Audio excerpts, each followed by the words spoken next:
Welcome to the first of our Summer in Scripture devotionals. These devotionals come out of our Summer in Scripture reading plan, and myself and David will be sharing a devotional every week until the summer's over, and hopefully the reading plan has been encouraging to you, and we hope that these little devotionals will be as well. And one of the things that I was struck with this week in reading as we read through the first two chapters of Genesis 15 and Exodus 3 in the Old Testament, is just you're confronted face to face with God. God is put right in front of you, and it's one of the most unasked questions of our day, but it is the most important question that every single person has to ask: is how do I relate to God? Our knowledge of God is central, it's key, it's foundational to everything that we know about ourselves, that we know about our world, that we know about Jesus Christ, that we know about Christianity. It's the most fundamental question that we can ask, and yet for many of us, it's one of the least asked questions in our lives. And so today I wanted us to look at Exodus chapter 3, and specifically look at verse 14 of chapter 3. And I'm going to read verse 13 and verse 14 just to kind of set the stage. Exodus 3 verse 13 says this: "Then Moses said to God, 'If I come to the people of Israel and say to them, the God of your fathers has sent me to you, and they ask me, what is his name? What shall I say to them?' God said to Moses, 'I am who I am.'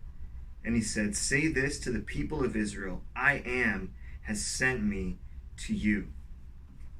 The context of this passage, God has come to Moses and he's sending him to be God's redeemer for the people of Israel who are in slavery in Egypt. And Moses is asking, what are the credentials that I hold out? When they say, who is this God who sends you? What authority do you have? What right do you have to be this agent of redemption? Moses asks God, what do I say? And God says, tell them I am who I am. Tell them that I am has sent you. What does it mean when God says I am? Well, it means that God is eternal. He's transcendent. He never had a beginning, and he's never going to have an ending. From beginning to end, he is. He's unchangeable. He does not change.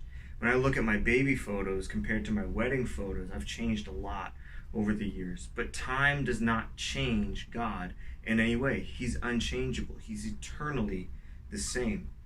And I am means that he's the source of everything. We saw earlier this week in our readings in Genesis 1 and 2 that everything came into existence because God created it. God is the creator, and he's transcendent. I am means that he is transcendent. He stands in his own category as the creator. Everything else is created.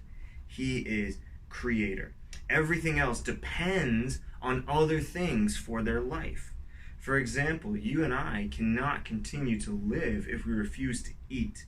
Our bodies cannot naturally make food themselves that will continue to feed us so that we'll survive. We need things outside of us in order for us to live. But God does not. God does not. He's in a category of his own. He is transcendent. He is the great I am. Why does that matter? Why is God being the great I am so important, so crucial? When we ask the question, how do we relate to God? Why is this so important? One reason is that because God is I am, we have security. Because God is I am, we have security. You know, in cities where earthquakes are frequent, they build the foundation of the building deeper so that when the earth around it starts to shake, that building will be secure. That building won't move. And because God is unchangeable, because God is the creator, because God is transcendent, because God is I am, means that we can have security through faith in Jesus Christ. It means that when God calls us to trust in him and to rest in him and find peace in him, that trust, rest, and peace is secure. The foundation will not move. And it means that when God saves, he saves decisively. He saves completely.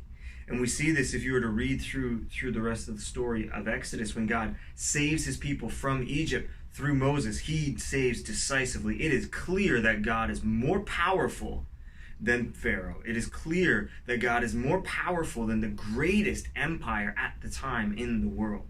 He saves decisively, and he saves completely. All of Israel, whom God intends to save, come out of Egypt, come out of slavery, and come free. And it's the same with the cross. When God saves through the cross of Jesus Christ, through Jesus' life, death, and resurrection, through Jesus giving himself up as our sacrifice for our sin on the cross, God saves decisively. And so when he saves us, we're saved. And there's security in that. It will not change. And he saves us completely. And so that security never moves. The foundation never moves. Because God is I am. We, as believers in Jesus Christ, have security to persevere to the end in faith in Jesus Christ. Our security is grounded in the unchangeable God who is.